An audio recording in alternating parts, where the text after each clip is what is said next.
No one in their right minds would invest in a service that allows strangers to sleep in people's homes. Why? Because we've all been taught as kids, strangers equal danger. Now, when you're faced with a problem, you fall back on what you know, and all we really knew was design. Is it possible to design for trust?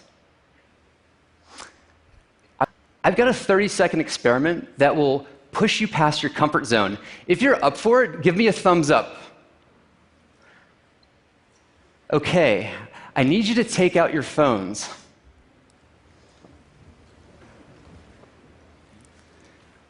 Now that you have your phone out, I'd like you to unlock your phone.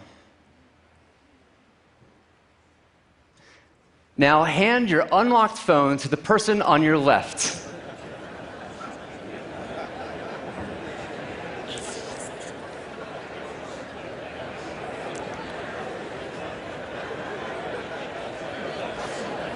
That tiny sense of panic you're feeling right now is exactly how hosts feel the first time they open their home.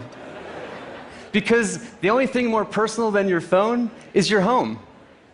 People don't just see your messages, they see your bedroom, your kitchen, your toilet.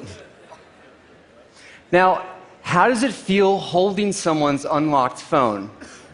Most of us feel really responsible. That's how most guests feel when they stay in a home, and it's because of this that our company can even exist. It turns out a well-designed reputation system is key for building trust.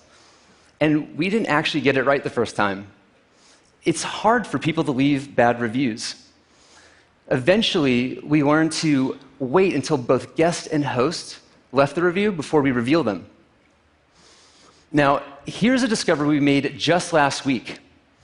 We did a joint study with Stanford where we looked at people's willingness to trust someone based on how similar they are in age, location, and geography. The research showed, not surprisingly, we prefer people who are like us. Now, if you've got less than 3 reviews, nothing changes. But if you've got more than 10, everything changes. High reputation beats high similarity. The right design can actually help us overcome one of our most deeply rooted biases. We bet our whole company on the hope that with the right design, people would be willing to overcome the stranger danger bias. What we didn't realize is just how many people were ready and waiting to put the bias aside. This is a graph that shows our rate of adoption. There's 3 things happening here. The first, an unbelievable amount of luck.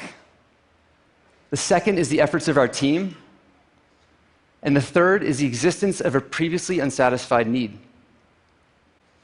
Now, things have been going pretty well. Obviously, there are times when things don't work out. And the disappointment in the sound of someone's voice was, and I would say still is, our single greatest motivator to keep improving. Thankfully, out of the 123 million nights we've ever hosted, less than a fraction of a percent have been problematic.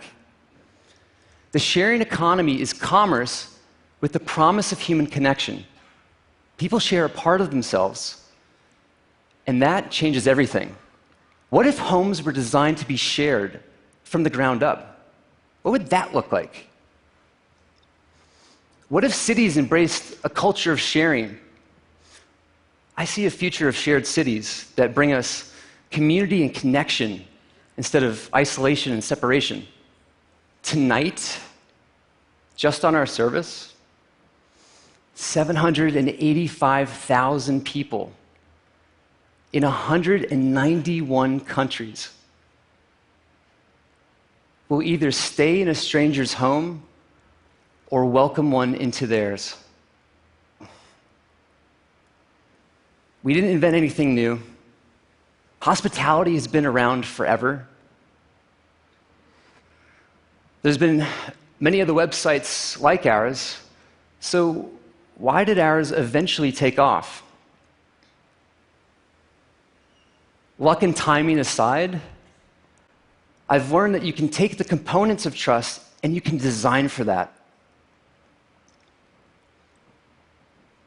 Design can overcome our most deeply rooted stranger danger bias, and that's amazing to me.